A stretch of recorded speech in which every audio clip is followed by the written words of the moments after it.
Fear files.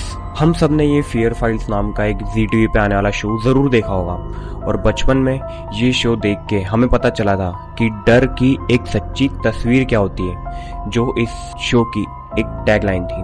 तो आज जो मैं हॉरर स्टोरी तुमको सुनाने वाला हूँ, ये एक ऐसी रियल हॉरर स्टोरी है जो खुद जी टीवी वालों ने उनका जो शो था फियर फाइल्स उसके ऊपर टेलीकास्ट की थी।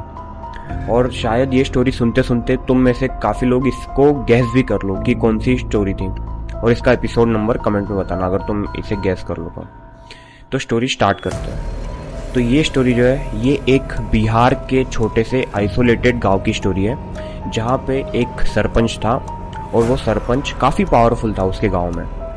और साथ ही साथ उस सरपंच की 2 बेटियां थी। जो बड़ी वाली बेटी थी उसका नाम था श्वेता और जो छोटी वाली बहन थी उसका नाम था प्राची। अब ये दोनों बहनें जो थी, इसमें से जो बड़ी वाली बहन थी ये काफ़ी काइंड ऑफ अ मैच्योर थी और काफ़ी समझदार थी और जो छोटी बहन थी प्राची, ये थोड़ी सी शरारती बच्ची थी। तो श्वेता का एक बॉयफ्रेंड भी रहता है जिसका नाम था मनोज। अब मनोज जो है काइंड ऑफ थोड़ा नीचे जाति का था। अब इन्हें लगता है कि इनकी जो लव स्टोरी है उसके पापा एक्सेप्ट नहीं करेंगे, क्योंकि उसके पापा जो थे गांव के सरपंच थे और काइंड ऑफ बहुत ही पावरफुल आदमी थे। तो ये जो है सोचते हैं कि मनोज जो है काफ़ी बड़ा आदमी बन जाएगा पढ़ाई करके, और फिर उसके बाद में जो है हो सका तो ये दोनों इनकी जो लव स्टोरी है उसके पापा एक्सेप्ट कर लेंगे। अब होता क्या है, स्कूल के बाद जो है मनोज और श्वेता और साथ में जो इसकी छोटी बहन थी ये भी तीनों घूमने जा रहे होते हैं। अब एक गार्डन में जो है ये बैठ के बातें कर रहे थे, और तभी जो श्वेता के पापा थे वो उस गार्डन से जा रहे होते हैं उनके नौकर के साथ में, जिसका के नाम था बिरजू। अब जब ये जा रहे होते हैं तब बिरजू की एकदम से ध्यान पड़ती है गार्डन में उनकी बच्चियों की तरफ। तो बिरजू तुरंत वैसे उसके पापा को बोलता है, बड़े साहब ये देखो, ये तो आपकी बेटियां है ना। फिर जो है उसके पापा उनको देखते हैं और काफ़ी शॉक हो जाते हैं। उस टाइम पे तो ये कुछ नहीं बोलते उसको, पर जैसे ही वो जो मनोज था वो गार्डन से बाहर निकलता है और थोड़ी दूर चलना स्टार्ट करता है, वैसे ही बिरजू और वो बड़े साहब उसके पापा वो कार से उसका पीछा करने लगते हैं। अब कार उसके पीछे जाके रोकते हैं और फिर उससे बातचीत करने लगते हैं कि आओ मैं तुम्हें छोड़ दूँ। बोलता है कि नहीं, मैं आपको तो जानता भी नहीं हूँ, मनोज बोलता है।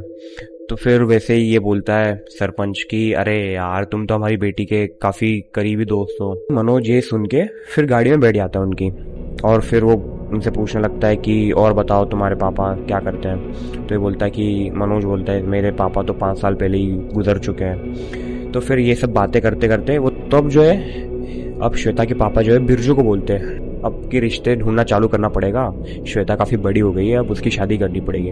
तो यहाँ जो है मनोज को थोड़ा काइंड ऑफ गुस्सा आता है। वो बोलता है कि अंकल इतनी भी क्या जल्दी है, अभी वो छोटी तो है। तो फिर उसके पापा बोलते हैं कि काफ़ी फिक्र है मेरी बच्ची की। अब ये बोल के जो है मनोज थोड़ा शांत हो जाता है। तो वैसे ये सुन के हंस देते हैं कि अरे अरे मैं तो मजाक कर रहा था, तू इतना डर गया, तू इतना क्यों डर रहा है, तू इतना डर मत, मुझे अपने पापा की तरह मान। और फिर ऐसा कह के अब जो है मनोज काफ़ी हिम्मत करके बोलता है कि मैं आपकी बेटी से प्यार करता हूँ। अब ये सुन के उसके पापा का दिमाग हिल जाता है।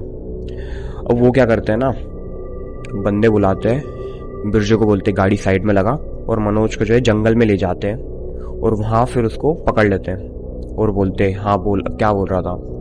तो मनोज बोलता है अंकल अंकल मुझे छोड़ दो, मैं कुछ नहीं करूँगा, पर मैं आपकी बेटी से बहुत प्यार करता हूँ, मुझे छोड़ दो। पर श्वेता के पापा नहीं मानते और उसे मार देते हैं। अब मार देते और उसका फ़ोन लेते और उसके फ़ोन से श्वेता को मैसेज कर देते हैं कि मैं गांव छोड़ के जा रहा हूँ, मुझे अर्जेंट गांव में काम आ गया है, तुम हो सके तो मुझे कॉल मत करना। ऐसा मैसेज कर देते उसकी बेटी को। और फिर उसके बाद में जो है वो जाके काम करने लगते हैं। वो जो काम करने लगते हैं तो ऑल ऑफ सडन जो है उनके जो रूम था उसमें कुछ पैरानॉर्मल चीज़ें होना स्टार्ट होती है। लाइट जो है अपने आप फ्लिकर होके बंद हो जाता है, वो चालू करके आते हैं वापस बंद हो जाता है। सामान उनके रूम में रखा हुआ अपने आप गिरने लगता है। तो अब वो चिल्ला के बिरजू को बुलाते हैं और बिरजू आके बोलता है कि क्या हो गया बड़े साहब, क्यों इतना डर रहे हो, कोई भी नहीं है, होता है, हवा से गिर गया होगा। पर शायद उसके पापा को ये पता चल गया था कि कुछ ना कुछ तो पैरानॉर्मल अब होने लगा है। श्वेता के पापा घर पहुंचते हैं और घर पहुंचने के बाद श्वेता जो है दौड़ के उनके पास में आती है और बोलती है कि आपने क्या करा मनोज के साथ में। उसके पापा बोलते कौन मनोज, किस मनोज की बात कर रहे हो तुम। तो श्वेता बोलती है कि पापा इतने सीधे मत बनो, मुझे पता है आपने कुछ ना कुछ मनोज के साथ में जरूर करा है। मनोज इतनी आसानी से भागने वाले लड़कों में से नहीं है, आपने जरूर उसके साथ कुछ ना कुछ करा है। और फिर इसके बाद में जो है अब इसके पापा का दिमाग हिल जाता है और वो बोल देते हैं कि हाँ मैंने मार दिया उसको। क्या करेगी तू, एक नीची जाति के लड़के से तू प्यार कर रही है और बोल रही है कि क्या करा तुमने मनोज का, मार दिया मैंने उसको, जा क्या कर लेगी अब तू। अब ये बोल के जो है उसकी बेटी श्वेता पागल हो जाती है और जोर जोर से रोने लगती है कि पापा आपने क्यों करा उसके साथ में ऐसा, मैं उससे बहुत प्यार करती थी, हम दोनों बहुत प्यार करते थे, हम आपको बताने ही वाले थे, आपने उसे क्यों मार दिया, मैं अब उसके बिना मर जाऊंगी, मैं जी नहीं सकती। तब उसके पापा बोलते हाँ जा मर जा, क्या करेगी तू जिंदा रह के भी, एक नीची जाती लड़के से तू प्यार कर रही थी, तुझे तो मर ही जाना चाहिए। अब ऐसा बोल के जो इनकी काफी कहा सुनी होने लगती है। अब ऐसे में इसके जो पापा थे ये इतना हाइपर हो जाते हैं कि उससे जो है जंगल में ले जाते हैं घसीटते हुए, जहां पे इन्होंने मनोज को मारा था, और वहां पे पेड़ से इसको फांसी दे देते हैं। और जैसे ये फांसी देते हैं तब इसकी मम्मी और उसकी छोटी बहन प्राची ये दोनों उसको इतना इंसिस्ट कर रहे होते हैं कि पापा पापा मत मारो दीदी को हम समझा देंगे, मत मारो। अब क्या होता है, अगली सुबह पुलिस वहां पे आती है और पुलिस इन्वेस्टिगेट करती है और सोचती कि इतने ऊंचे पेड़ से एक बच्ची खुद लटक के कैसे फांसी लगा सकती है खुद को। अब पुलिस का जो है शक कहीं ना कहीं उसके पापा पे ही जा रहा होता है, उसके परिवार पे ही जा रहा होता है। पर जो दूसरा पुलिस वाला रहता है वो उसको बोलता है कि सर ये सरपंच का मैटर है, हो सका तो इससे दूर ही रहो, कुछ ना कुछ करके हाँ बोल दो इसको, मतलब रिपोर्ट ले लो और रफा दफा करो केस को, इस सरपंच है काफी पावरफुल है, हो सका तो हम दोनों की जॉब खा लेगा। अब जो है ऐसे में कुछ दिन बीत जाते हैं, फिर कुछ ऐसी डरावनी चीजें होने लगती इनके घर में जो सुन के तुम्हें गूज़बम्प्स आ जाएंगे, लिटरली तुम्हें डर फील होने लगेगा। अब होता क्या है ना, जो प्राची थी उसके सपने में उसकी बड़ी बहन श्वेता आने लगती है और ये देख के प्राची इतना डर जाती है, एकदम से चिल्ला उठती है। वैसे उसकी माँ आती है उसको शांत कराती कि कुछ ना बेटी कुछ ना, तूने सपना देखा है, कोई नहीं, अब दीदी चली गई, दीदी अब कैसे आएगी, सो जा बेटा कुछ नहीं हुआ है, सो जा। अब धीरे धीरे करके जो श्वेता थी ये उसकी बहन के सपनों में तो आती ही आती है, पर खासी उसके माँ के सपनों में भी आने लगती है। अब इसको इसकी माँ को भी नींद नहीं आती है। एक दिन क्या होता है, जो प्राची थी छोटी बहन वो उसके कमरे में सो रही होती है और सोते सोते उसकी एकदम से नींद खुलती है। उसे जो है श्वेता की आवाज आती है, उसे ऐसा लगता है कि श्वेता शायद उसे बुला रही है। अब वैसे ही उसकी आंखें खुलती है और जब वो आंखें खोलती है तो वो देखती है कि श्वेता जस्ट बेड के सामने ही खड़ी है और वो इतनी डरावनी दिख रही है कि उसे देखते ही जो प्राची थी वो फ्रीज हो जाती है, कुछ बोल ही नहीं पाती है।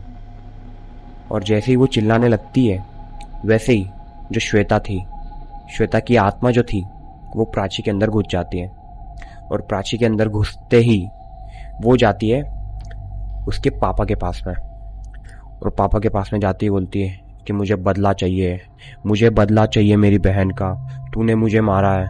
मतलब ये जो है श्वेता उसकी बहन की बॉडी में आके बोलती है। अब ऐसे ही करते करते जो है उसके पापा बोलते हैं कि पीछे हट जा, मैं नहीं तो मैं मार दूंगा, पीछे हट जा नहीं तो मैं मार दूंगा।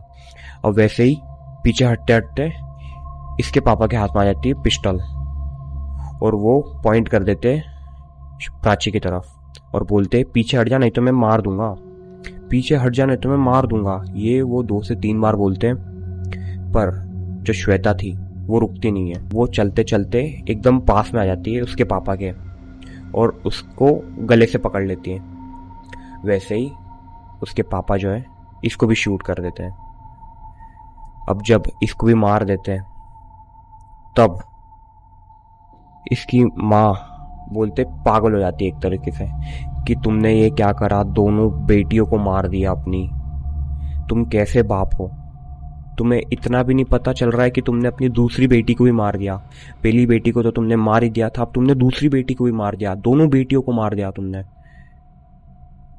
ये बोलते ही उसके पापा यहाँ भी नहीं रुकता, यहाँ बोलता है हाँ तो वो मुझे मारने आ रही थी, मैं मारता नहीं तो क्या करता उसको, उसकी गलती थी। एक तो पहले बड़ी वाली बहन थी, वो नीचे जाती के लड़के से प्यार करती थी और फिर मुझे ही आके बोल रही थी कि तुमने ऐसा क्यों करा। और ये दूसरी बहन अपने ही बाप को मारने चली थी, तो मारता नहीं तो मैं क्या करता इसका। अब ये बोलते ही वो उसकी वाइफ को बोलता है कि अब तुम एक काम करोगी, तुम एक सुसाइड नोट लिखोगी प्राची की तरफ से कि मैं प्राची, मेरा मन नहीं लग रहा था मेरी दीदी के जाने के बाद, इसलिए मैंने आत्महत्या कर ली। ऐसा तुम लिखोगी और तुम्हें लिखना पड़ेगा, नहीं तो मैं तुम्हें भी मार दूंगा। अब ऐसा ही होता है, उसकी माँ ऐसा लिखती है और फिर अगले दिन वापस पुलिस आती है। पुलिस वापस से ये बोलती कि कुछ दिन पहले ही बड़ी बेटी मरी और कुछ दिनों बाद छोटी बेटी भी मर गई सुसाइड करके। ऐसा कैसे सरपंच साहब, ऐसा कैसे हो रहा है आपके घर में। वहां सरपंच बोलता है ये पुलिस का काम है ना, मेरा काम थोड़ी है। आत्महत्या कर ली इसमें मैं क्या करूं, हो गई आत्महत्या कर ली उन्होंने। अब इसलिए फिर पुलिस इस केस में भी ज्यादा इन्वॉल्व नहीं होती। अब क्या होता है, अब वो दोनों बहनें मर चुकी थी और दोनों की आत्मा अब दिखने लगती है उसके पापा को। अब एक रात को इसके पापा की नींद खुलती है और इसको सपने में ऐसा लगता है कि इसकी जो वाइफ है, इसने पुलिस को सब बता दिया और पुलिस ने इसको आके पकड़ लिया। तो अब ये उठता है और सोचता है कि अब मैं अपनी वाइफ को भी मार ही देता हूँ। तब वो पिस्टल उठाता है और जैसे ही पॉइंट करता है उसकी वाइफ की तरफ, वैसे उसकी वाइफ उठती है और एकदम से पिस्टल को फेंक देती है और बोलती क्या कर रहे हो, दोनों बेटियों को मार दिया, अब मुझे भी मार दोगे, मेरी क्या गलती है। बोलता है कि तेरी क्या गलती है, तूने ही ऐसी दो बेटियों को पैदा करा और बोल रही है तेरी क्या गलती है, तुझे भी अब उन्हीं के पास भेजना पड़ेगा। और वैसे ही जो है उसकी वाइफ जो थी उसको धक्का मार के भाग जाती है और भाग जाती है उसी जंगल की तरफ जिस जंगल में उसकी दोनों बेटियां मरी थी और वो मनोज मरा था। अब ये भागते भागते उस जंगल में जाती है और जंगल में अब उसको दिखती है उसकी दोनों बेटियां और फिर वहां ये दोनों बेटियां बोलती है कि माँ अब तेरा काम खत्म हुआ, तू उस दरिंदे को इस जंगल तक में ले आई, अब तू कहीं जाके छुप जा, अब जो करना है हम दोनों करेंगे। और उसकी माँ भी ऐसा ही करती है, आवाज लगाती है उसके पति को, बोलती है कि मैं यहाँ हूं, दम है तो मुझे अब मार दे तू भी। और फिर ऑल ऑफ सडन इसके पापा आते हैं और उसे ढूंढने लगते हैं उसकी वाइफ को कि कहाँ गई, मतलब छुप गई थी ना वो, तो ढूंढने लगते हैं। अब ढूंढते ढूंढते जो है वो एक जंगल में, उस जंगल में जो है कुआं था, उस कुएं के पास में चले जाते हैं और फिर कुएं के पास में आके वो ढूंढने लगते हैं और फिर उसे दिखती है उसकी दोनों बेटियां और फिर वो जो देख के एकदम शॉक हो जाता है। वो सोचता है मैंने तो इन दोनों को मार दिया था, ये कैसे मुझे दिख रही है। और फिर उसकी बेटियां बोलती है कि पापा, आप जैसा पापा इस दुनिया में किसी बेटी को ना मिले, आपने जो हमारे साथ में किया है ना, आपको भगवान भी माफ नहीं करेंगे और आप भी वैसे ही तड़प तड़प के मरोगे जैसे आपने हमें मारा है। और वो दोनों उसे धक्का दे देती उस कुएं में और वो कुआं अब इतना गहरा था कि वहां से बाहर आने का रास्ता ही नहीं था और उसके पापा को तैरना भी नहीं आता था। तो जो उसके पापा थे वो डूब डूब के वहीं मर जाते हैं। और फिर अगली सुबह जब पुलिस आती है तो पुलिस देख के, मतलब उन्हें समझ में ही नहीं आता है कि इस केस पे मैं बोले क्या, इस केस को हम सॉल्व क्या करें। पहले हमारा डाउट था उसके पापा के ऊपर, उसके पापा ही नहीं बचे।